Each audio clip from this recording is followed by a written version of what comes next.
This is the Stingray Show, and week number 5 of college football has some incredible matchups, including Mississippi State versus Tennessee.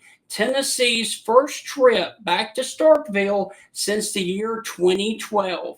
How will they handle Cowbell Nation and Mississippi State after dropping the game a few weeks ago against Georgia? There at home. Ryan Silva of Rocky Top Insider joins us on this edition of the Stingray Show to do a preview from Tennessee, and then Steve Robertson, host of the Boneyard, joins us to preview Mississippi State and Tennessee right now on the Stingray Show.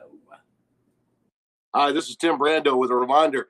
Those of you on Tide 100.9, look out, you're about to feel the buzz of Stingray. And with that, we want to welcome you inside the Tuesday evening edition of the Stingray Show. And Heath, a little bit more history on the Volunteers and Mississippi State series. The Volunteers have won 7 of the last 8 meetings dating back to 1995. I was at the 94 game. Peyton Manning, I believe, made his very first start, had a huge lead, blew it, and State won that game. I want to say there was 20 seconds left, 23 seconds, something like that left in the game. And then the next year, Peyton returned the favor pretty hard. Yeah. Dan Mullen had a big win in this. There were several games that were somewhat close. There were some blowouts, but Dan Mullen kind of manhandled Tennessee that one time. Yeah. But, that was way back when 3-star Dooley was the head coach. It's been a while. It's been a while. Yep. So all right. With that, Joe Moorhead, and I'll say this, Stephen, the last time, Joe Moorhead clearly had more talent and the better team. That was the beginning of the end.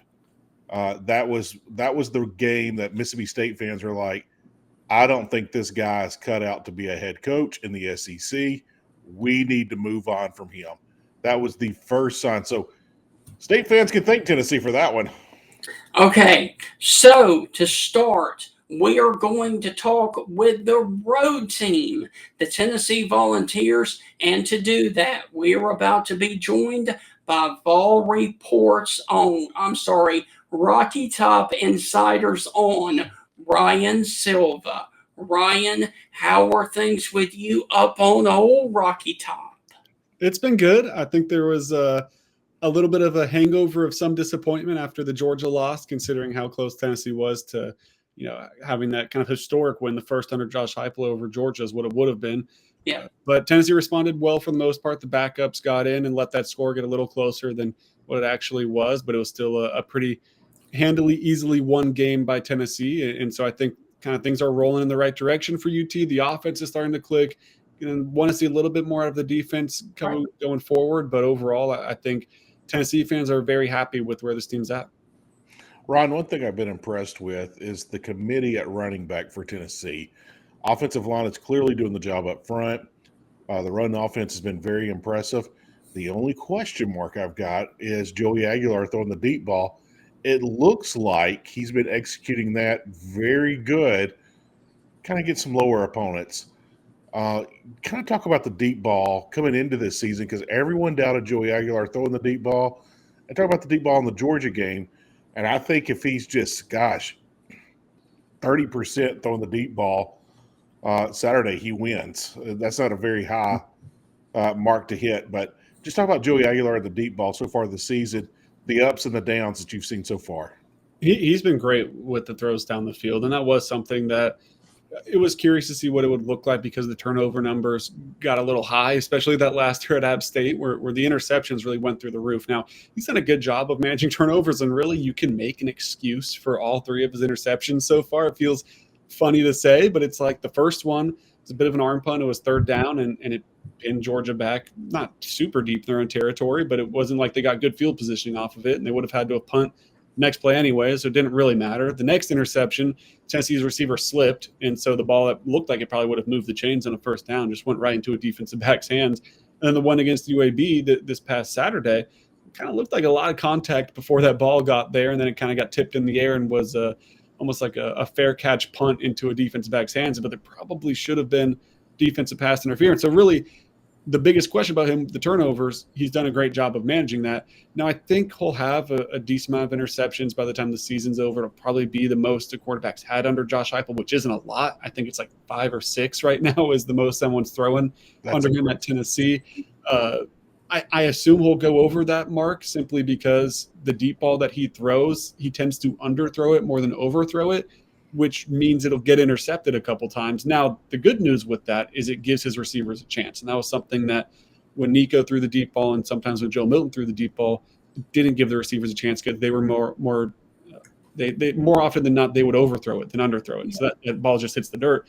You saw Chris Brazzell on one of those opening drives against Georgia, just going up through pass interference, make a great play, finds way to the end zone. You've seen him do that a couple different times. He's put a few on the money as well, don't get me wrong, but it's just when it's off, it's more likely a little short, which at the same time, too, is such a tough play for a defensive back, and a lot of the times can draw a pass interference call as well. So overall, I think you have to be really happy with where that's at, and it feels, I don't think it's a hot take at all to say it feels the best down the field throwing Tennessee's had since Hendon Hooker in 2022, which was obviously such a high mark in how accurate he was in those throws. Ryan, if you would, talk about the hype of Tennessee fans getting ready to make the trip down to Starkville, a trip that they don't make very often. I think that plays into it as it's one that Tennessee fans haven't made in a while. The last 2 times Tennessee and Mississippi State have met in 2019 and the last season, it's both been in Knoxville. So especially a lot of people that maybe are younger or just got into college football more recently than not, they haven't had the excuse to go to Starkville and check out what's going on down there. So I'm sure there will be a good amount of orange in the whiteout crowd at Mississippi State, and it'll be a cool scenery of all the white in the stands. And like anytime fans color coordinate their shirts and stuff like that, it always looks cool. At the same time, it might make it a little bit of a backdrop, a little canvas for all the Tennessee fans that get there. It'd be easy to pick out the orange in that crowd. I don't think it'll be Ohio State level or anything like that from last year in terms of the away fan turnout that Tennessee got. But you have to always assume Tennessee fans are going to travel pretty well. But it'll be the first road test, and that's always interesting. And Josh Heupel, if you have one big knock on him so far, he hasn't had the best track record in true road games at Tennessee. This one's not going to be easy. Mississippi State looks pretty good through 4 games. Now, they haven't played anyone amazing yet, but that Arizona State game's still a pretty solid win. And those fans are certainly bought in and fired up for what Jeff Lebby's got going. So it'll be a tough road environment, and we'll see how Joey Aguilar handles his first real hostile environment start of his career. Ron, I agree with everything that you just said, 100%. You brought up several of my questions that I was going to bring up. This is the first true road test for Tennessee this year. They played Syracuse and Atlanta in the Kickoff Classic. They're formerly known as the Georgia Dome. What do they call that now? The Mercedes-Benz Dome? What is it called? Yeah. But, so this is a true road game. And you just kind of mentioned, that Josh Heupel, not really good in true road games at Tennessee. And I'll say this, Mississippi State is playing the disrespect card so hard, and they are just chomping at the bit, waiting for Tennessee to come in. The fans are already just exploding and rabid for this game to get going. They feel disrespected. They haven't been ranked just yet. And they're looking at, hey, look, Tennessee hasn't beat anybody. They lost the one team they ranked. Hey, we've beaten everybody, and we even beat a ranked team. Where's the love here? So with that coming in, it's a loaded environment, 70 new members on the state roster from last year. This is not the same state team that we saw a year ago. With that being said, I still think Tennessee has more talent. Josh Heupel, I think, has a better track record than Jeff Lebby, and a much longer track record. Josh Heupel's still a young coach. Jeff Lebby is a baby of a coach. With all of that, I always play these games out like this. Who has the better head coach? Tennessee does. Who has the better quarterback? I don't know. Who's the home team? Of course, it's Mississippi State. Whoever gets 2 out of 3 is usually the team that's going to win in these crazy games, these toss-up games. With that, your thoughts on how Joey Aguilar is going to handle the pressure, because 40,000 Cowbell sounds like 125,000 people. So with that, how do you think he's going to take this in a first big-time college football environment?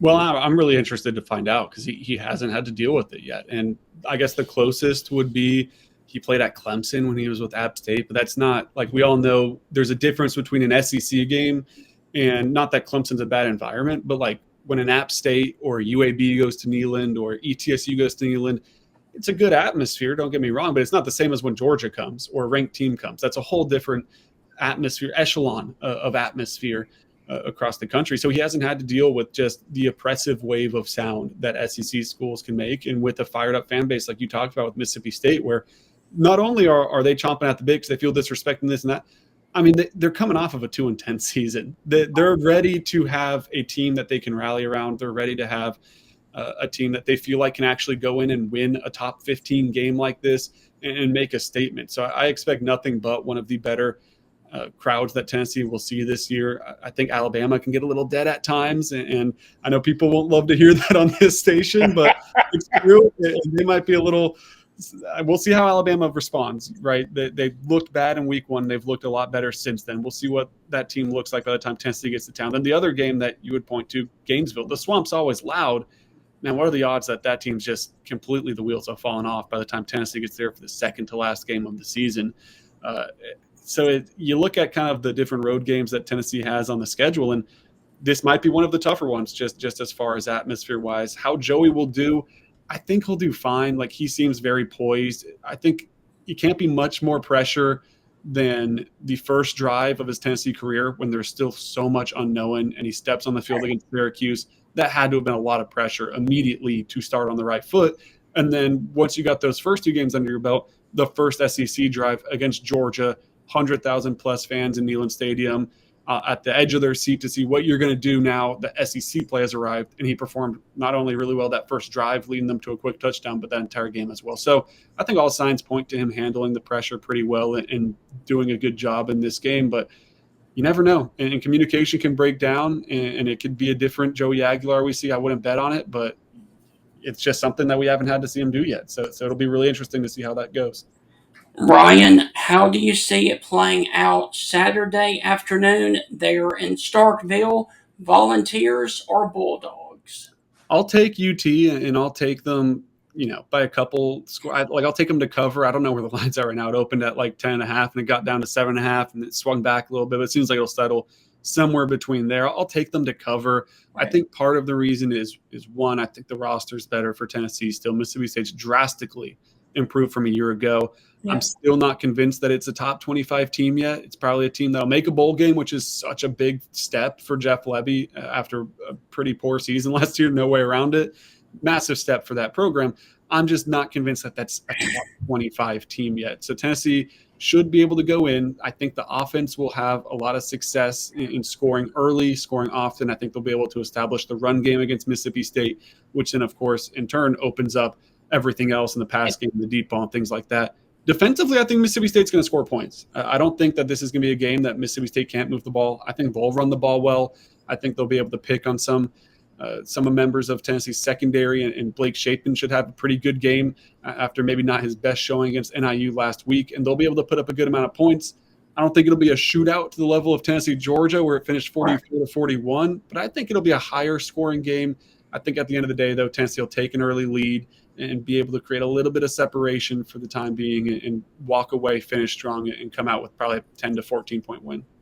Ryan, you said that you're going to Starkville. Enjoy your time there. Make sure you take ear protection for the Cowbells, and we will catch up with you later on. Yeah, I got the noise canceling headphones in the bag. Don't worry, they'll definitely be in use so I can focus a little bit during the game. But I'll have to pop them off for a little bit because I'm really excited to see what the atmosphere over in Starkville is like. Like I told you, Stephen, before the show, I haven't been there, so it's a bucket list SEC town to go to, SEC stadium to go to, and I'm really excited. Thanks for having me on, guys. Okay, thank you, buddy. Rod, be safe, brother. Thanks. Okay, so Heath, that is going to wrap up the Tennessee side of this matchup. Steve Robertson is on deck, host of the Boneyard, to join us to do a preview of the Mississippi State side of the Tennessee matchup. That's on the other side of the break. You're listening to the Stingray Show. We will be right back.